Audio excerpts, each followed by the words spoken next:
if you don't understand the deep, widespread vitriol and hatred towards Jews, not just Israel, but Jews in the Palestinian quote-unquote territories in Gaza and Judea and Samaria, and that being the root cause of the conflict, you do not understand the conflict.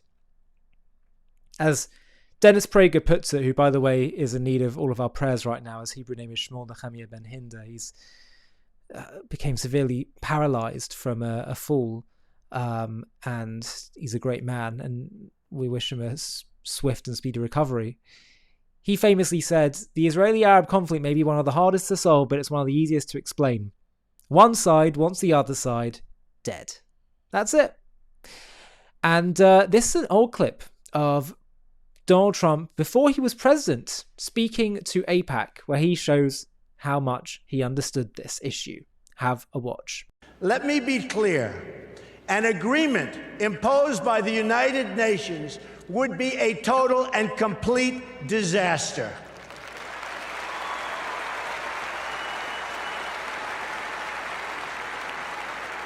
The United States must oppose this resolution and use the power of our veto, which I will use as president 100%.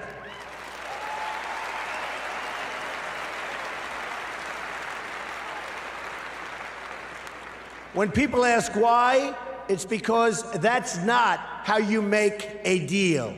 Deals are made when parties come together. They come to a table and they negotiate. Each side must give up something. Its values. I mean, we have to do something where there's value in exchange for something that it requires. That's what a deal is. A deal is really something that when we impose it on Israel and Palestine, we bring together a group of people that come up with something that's not going to happen with the United Nations. It will only further, very importantly, it will only further delegitimize Israel. It will be a catastrophe and a disaster for Israel. It's not going to happen, folks.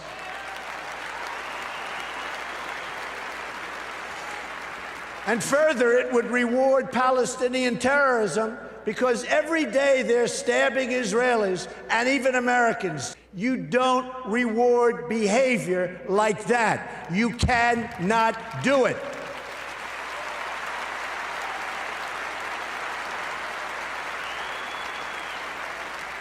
There's only one way you treat that kind of behavior. You have to confront it.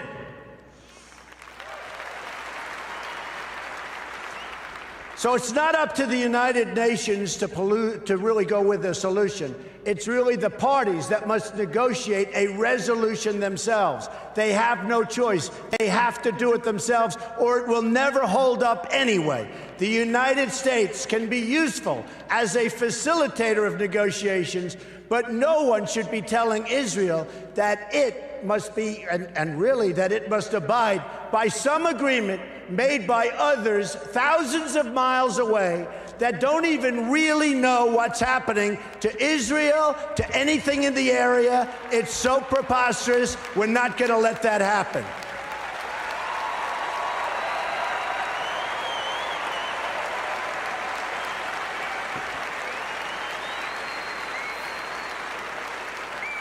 When I'm president, believe me, I will veto any attempt by the UN to impose its will on the Jewish state.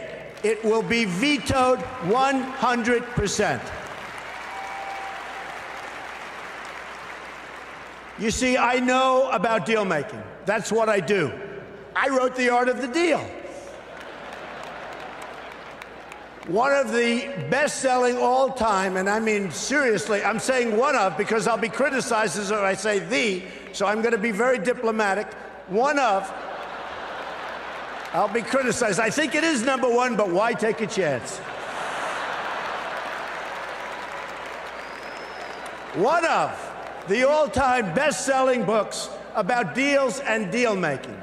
To make a great deal, you need two willing participants. We know Israel is willing to deal. Israel has been trying. That's right. Israel has been trying to sit down at the negotiating table without preconditions for years. You had Camp David in 2000, where Prime Minister Barak made an incredible offer, maybe even too generous. Arafat rejected it. In 2008, Prime Minister Olmert made an equally generous offer. The Palestinian Authority rejected it also. Then John Kerry tried to come up with a framework, and Abbas didn't even respond, not even to the Secretary of State of the United States of America. They didn't even respond. When I become president, the days of treating Israel like a second-class citizen will end on day one.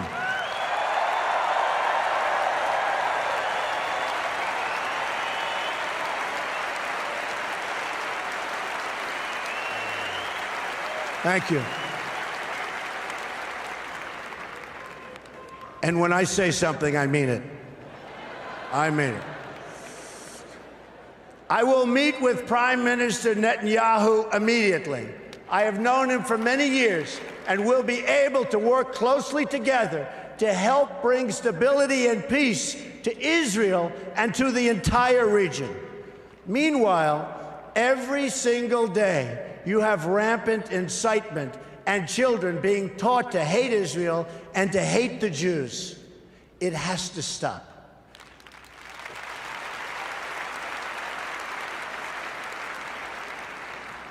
When you live in a society where the firefighters are the heroes, little kids want to be firefighters. When you live in a society where athletes and movie stars are the heroes, little kids want to be athletes and movie stars. In Palestinian society, the heroes are those who murder Jews. We can't let this continue. We can't let this happen any longer. You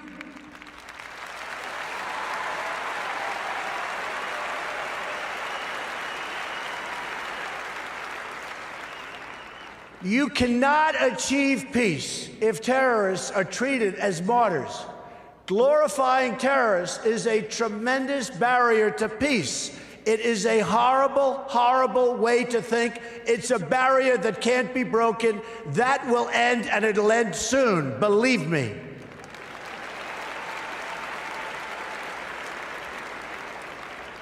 In Palestinian textbooks and mosques, you've got a culture of hatred that has been fermenting there for years, and if we want to achieve peace, they've got to go out and they've got to start this educational process. They have to end education of hatred. They have to end it, and now.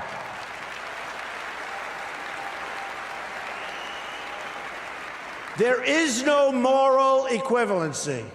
Israel does not name public squares after terrorists. Israel does not pay its children to stab random Palestinians. You see, what President Obama gets wrong about deal-making is that he constantly applies pressure to our friends and rewards our enemies.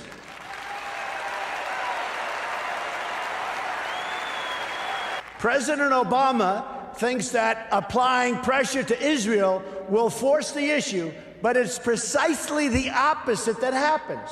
Already, half of the population of Palestine has been taken over by the Palestinian ISIS and Hamas, and the other half refuses to confront the first half, so it's a very difficult situation that's never going to get solved unless you have great leadership right here in the United States. We'll get it solved one way or the other. We will get it solved.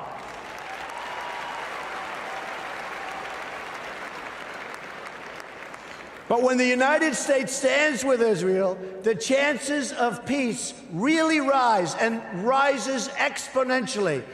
That's what will happen when Donald Trump is president of the United States.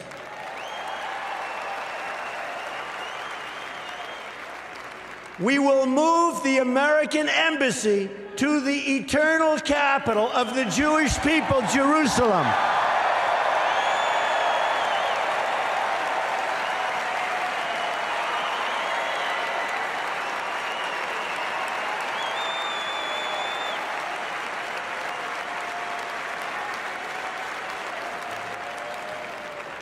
And we will send a clear signal that there is no daylight between America and our most reliable ally, the State of Israel.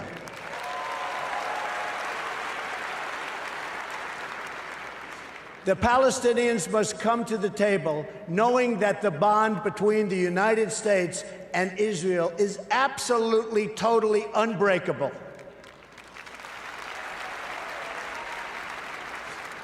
They must come to the table willing and able to stop the terror being committed on a daily basis against Israel. They must do that. And they must come to the table willing to accept that Israel is a Jewish state and it will forever exist as a Jewish state.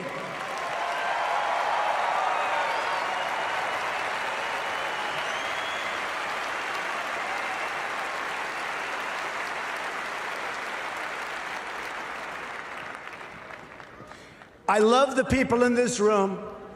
I love Israel. I love Israel. I've been with Israel so long in terms of I've received some of my greatest honors from Israel. My father before me, incredible. My daughter Ivanka is about to have a beautiful Jewish baby.